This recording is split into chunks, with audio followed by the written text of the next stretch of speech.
Welcome to Verify This, the show that fact-checks viral claims so you don't have to. I'm your host, Ariane Till.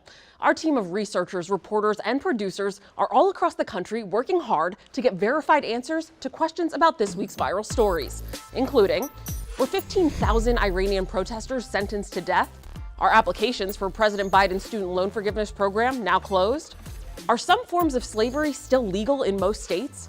Is drug manufacturer Eli Lilly really making insulin free? And is it unsafe for babies to drink water before they're 6 months old? Stick with us for the next 15 minutes and we'll show you how we uncovered the truth. We'll show you our sources and how you can help stop misinformation right in its tracks. Let's get started. Protests have swept through Iran and continued for weeks following the death of a 22-year-old woman while in police custody. They've been met with violence by the government, but as Casey Decker reports, rumors of a planned mass execution are based in misinformation. If you were on Instagram or Twitter at all recently, there's a good chance you saw a graphic like this. It was shared over and over, including by several celebrities.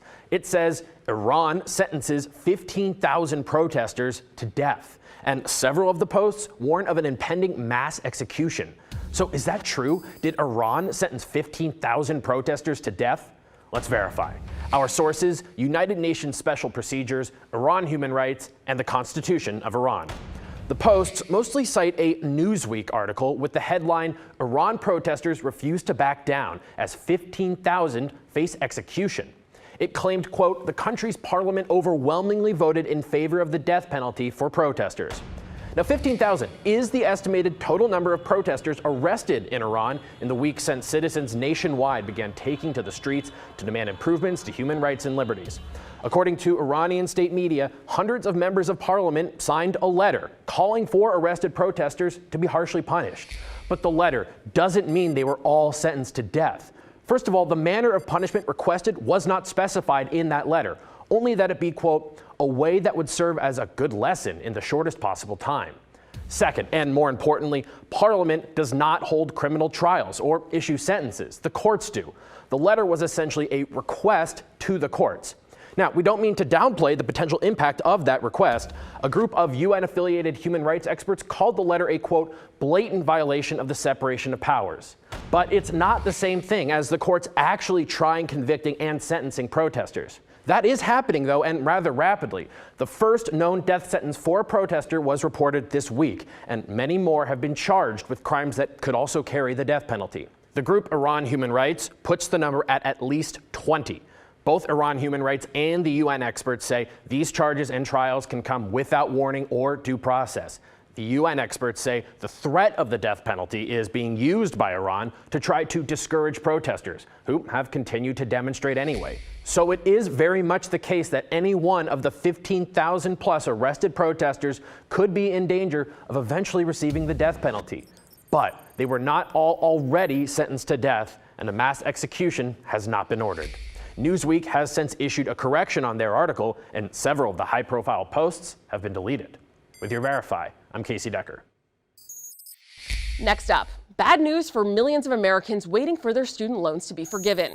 Last week, a federal appeals court agreed to a temporary injunction, halting the Biden administration's plan to relieve millions of dollars in federal student loans. Here's what that means for borrowers. Another setback in President Biden's plan to relieve millions of dollars in student loan debt for Americans. A ruling by a district court in Texas says Biden's plan is unconstitutional. This comes about a month after a U.S. Circuit Court paused the program. During the pause, eligible borrowers were still encouraged to apply for up to $20,000 in relief on certain loans held by the Department of Education. But following this Texas ruling, people are now claiming that the application has been closed. But is that true? Let's verify. Our sources are the Student Loan Debt Relief Program application, the U.S. Department of Education, and Brown versus the U.S. Department of Education. The plaintiff in Brown versus the U.S. Department of Education argued that before a federal agency like the Department of Education can implement a program, they're required by law to seek public comment. On November 10th, a Texas court agreed, ruling the Department of Education illegally skipped that step before rolling out the student loan forgiveness plan. The court blocked the program after declaring it was unlawful. The next day, the application form for the student loan forgiveness program was taken down. So we can verify, yes, applications for the student loan forgiveness program are currently closed. The Department of Education has filed an appeal which would elevate the case to the Fifth Circuit Court of Appeals. On Monday, a separate federal appeals court panel also issued a new ruling, extending the pause on the program.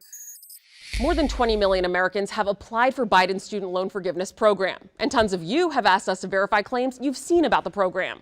We have the answers to those questions on our website. Just go to verifythis.com and search student loans. Did you hear that? That sound means it's time for our first Did You Know, where we feature one relatively unknown interesting fact that we, of course, verified. So here goes.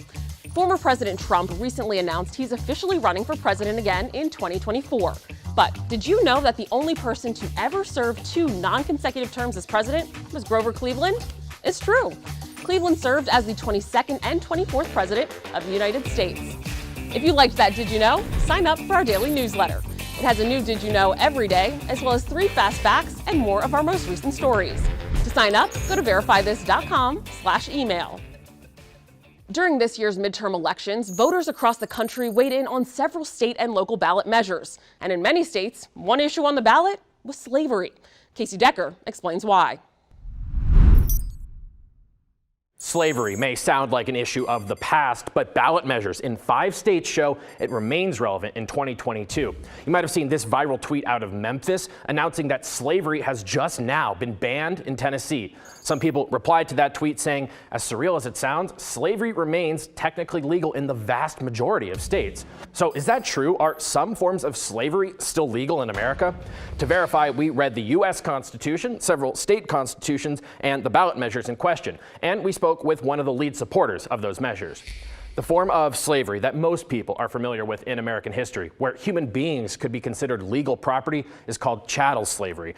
That was banned in 1865 when the 13th Amendment was ratified. But the text of the amendment contains a huge exception. Here's what it says, quote, neither slavery nor involuntary servitude, except as a punishment for crime, whereof the party shall have been duly convicted, shall exist within the United States or any place subject to their jurisdiction. And so what that means is that so long as you've been convicted of a crime, you can still legally be enslaved. That's Bianca Tylek. She heads up Worth Rises, a group dedicated to prison reform.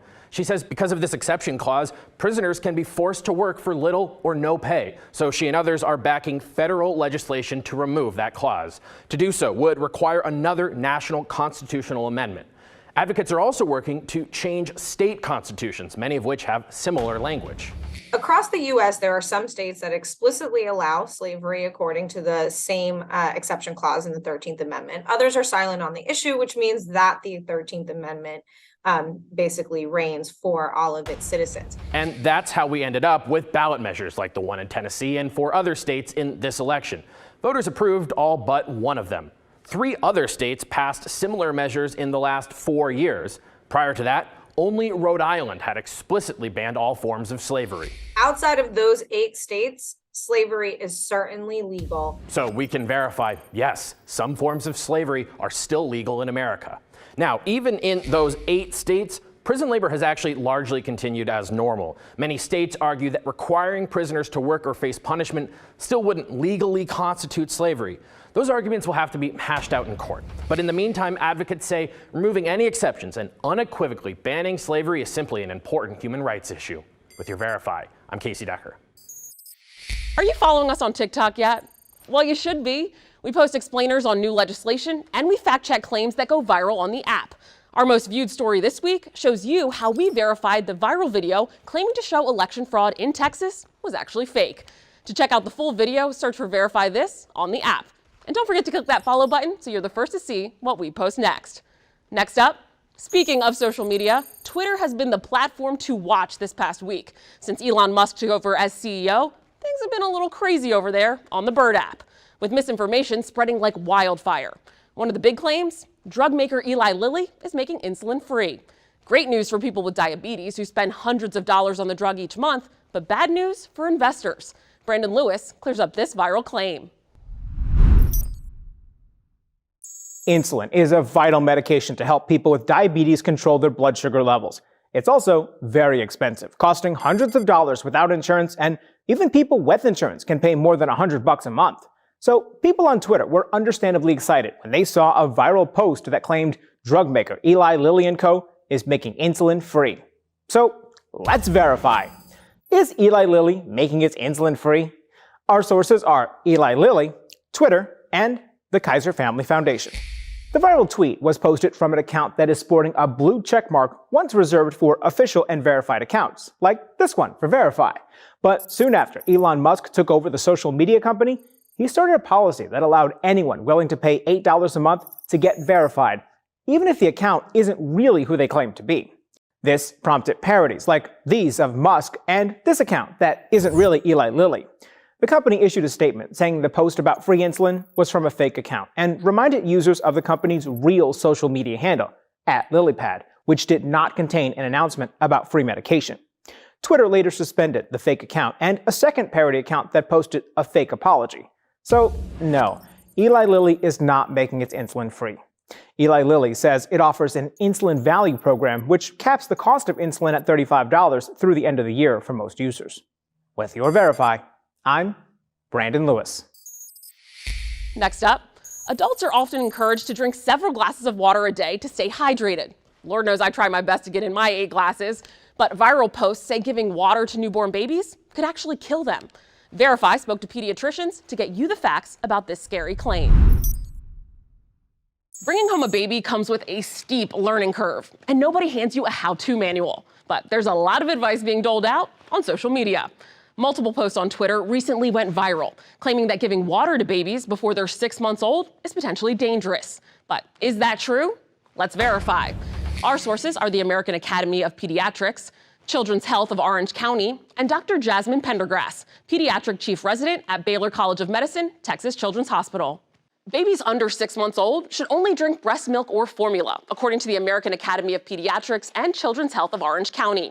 All of the hydration and nutrients babies under 6 months need are in those 2 liquids, according to pediatric chief resident Dr. Jasmine Pendergrass. Breast milk is made of mostly water. We are talking upwards of 80 to 90%, which is why you don't need to add water when breastfeeding. As for formula, there are specific instructions for how much water to add so that your baby gets the correct amount of fluid that they need. Dr. Pendergrass says too much water can lead to a condition called water intoxication. Water intoxication is when you have too much water diluting out your sodium levels, which can actually cause an array of dangerous side effects, including seizures, comas, brain damage, and even death. So we encourage caregivers to read the instructions carefully and understand that they are there for a reason to keep babies safe. So we can verify, yes, it's unsafe for babies to drink water before they're 6 months old. Babies between 6 months and 1 year can have at most 4 to 8 ounces of water per day. The rest of their liquid intake should still come from breast milk or formula. If you have any concerns about your baby's hydration or readiness for water, you should talk to your pediatrician or healthcare provider. Okay, we have time for one last Did You Know before we go. Did you know that Barbie and Ken were named after the Barbie doll creators' children? It's true. Barbie was created by Mattel co-founder Ruth Handler. Handler had a daughter named Barbara and a son named Kenneth. Barbie made its debut at the American Toy Fair in New York City 63 years ago. On behalf of our entire Verify team, I hope you enjoyed our show and that you learned something new today. I'm your host, Ariane Till. If you're craving even more fact checks, head on over to the Verify This YouTube page.